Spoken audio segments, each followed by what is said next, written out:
All right, so we are going to move on to our segment entitled Card of the Week. Yay. Daniel has been so kind as to join us for this week's edition of the segment. So I'm kind of excited. This is our first guest who's been on this actual segment, and so Daniel actually chose this card of the week. So before I talk about it, Daniel, you mind telling everybody what the card of the week is and what game it's from too? Yep. So a bit of a caveat before I say what it is. I told Dan, I was like, this card is totally boring, but it's personal for me. Okay. So it's from Magic the Gathering. It's a little white card known as Pacifism. Boo! Yeah. I don't like the card.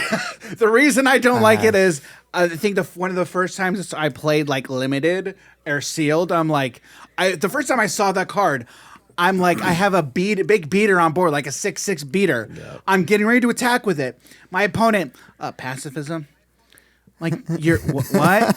What? Now I can't do literally anything with this card that I spent all this mana and all this investment into doing? That's what you get for playing green, Dan. I don't like you, Jim. Get good. Okay, stop. Yeah, that's it. Yeah. So Daniel, so I'm going to go ahead and read the card real quick. So Pacifism is an enchantment aura, costs 1 and a white. It says enchant creature. Enchanted creature can't attack or block. Yeah. So Pacifism is like a staple in pretty much all limited formats. In about every set, like every block, there's always Pacifism in there.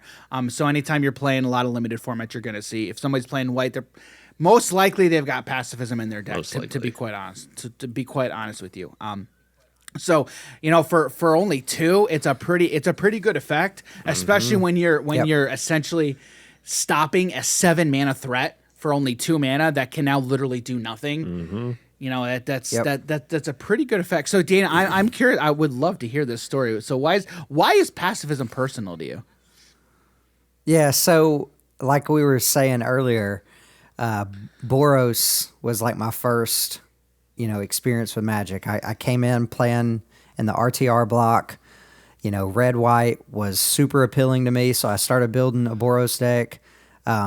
Total noob, right? I knew nothing about the game. I was just playing kitchen table with my brother and some friends. So like no like net decking or hyper competitive thing going on.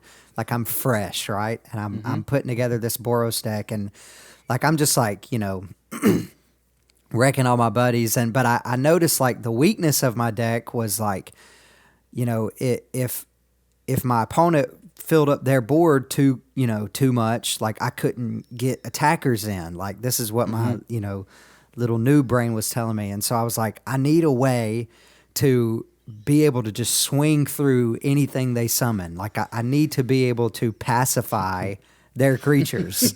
And boom, Pacifism was right there. And so anyways, like Pacifism was like my perfect answer to get my attackers through.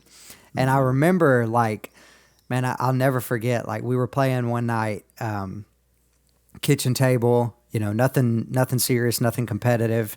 And, we were all huddled around the table, and it was me and, my opponent we were playing. And I had played this card so much that I knew what the flavor text was. And my opponent was sitting across the table from me, and he had Pacifism in his hand. And I guess he was just kind of messing around, and he read the flavor text off. And I was like, you got Pacifism in your hand. And I know it. And everybody around the table just did. It was that reaction. They were like, whatever. So, yeah, I know. That's hilarious. But honestly, that's a perfect example of a strategic card game player. Yeah. Getting the advantage from their opponent, just reading cues and watching them and seeing what they do and gathering it's information. Like poker, man. 100%, 100%. Yeah. And honestly, all professional level Magic players will tell you it's the same concept. You're not it's part part of the game, but it's playing the man. You got to play to them. Sure. You have to Oh, watch yeah. them, get as much information as you can from your opponent. Yep. That is a perfect example. Perfect Yeah. example of that. You know what I love about this story? So when he was playing his Boros list, he's like, all right, how can I get it to where I can deal more damage? He was thinking about it in terms of creatures getting in and doing more damage. For me, it was pretty much the same, but I'm like, okay, I don't really think I need to do it with creatures. What other spells can I get that also then deal direct damage? So Lightning just going bolt. exactly, Yep, lightning bolt. going over the top, not even trying to worry about Yep. the creatures, but like still that exact same mindset Yep. of like Yeah. Boros or aggressive players. It's like Yep. I need to get this somehow. Yep. So very cool. And it's very cool because like now we're talking about we're thinking about the end goal, right? Yeah. The same end goal, but now we're thinking about coming at it from completely different aspects Yeah. of the game Sure. entirely. Yeah. So that is very, very cool. So pacifism.